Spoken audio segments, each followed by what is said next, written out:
So you have a game tomorrow. How do you look to bounce back after a tough game today against a rival? In baseball, you have to have what's called short-term memory. The beautiful thing about baseball is you get to play a lot of games. Football, you get to think about it and prepare for a week long, and or that last loss might dwell for a week. We get to go home. Sun's going to come up tomorrow, and we get to come back and compete tomorrow. And that's what we talked about doing. We've got to shore up some things, especially from the pitch and defense side.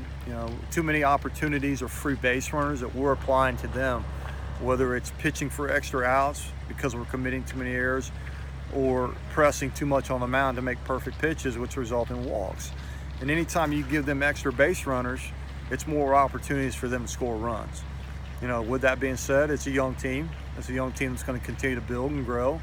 And that's what we're looking to do. Youngstown, as I told them, I said, don't look at their win-loss record. They've competed against the best in the country. They've gone to Mississippi State, Florida State, and some other powerhouses.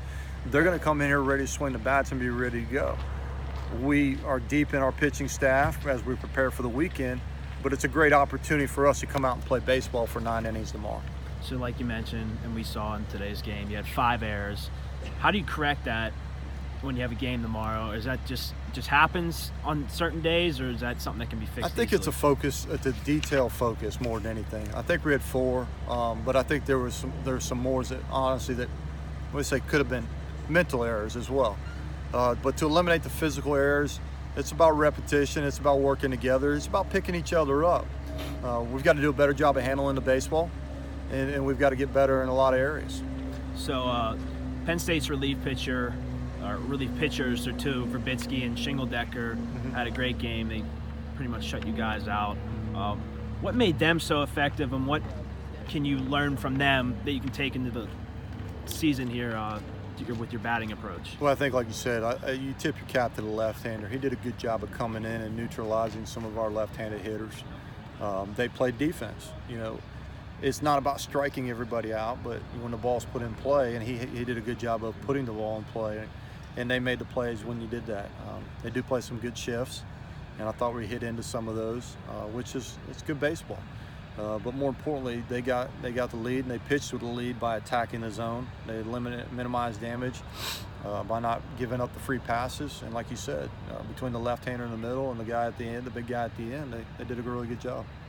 And one final question here. You're now on a 5-game losing streak.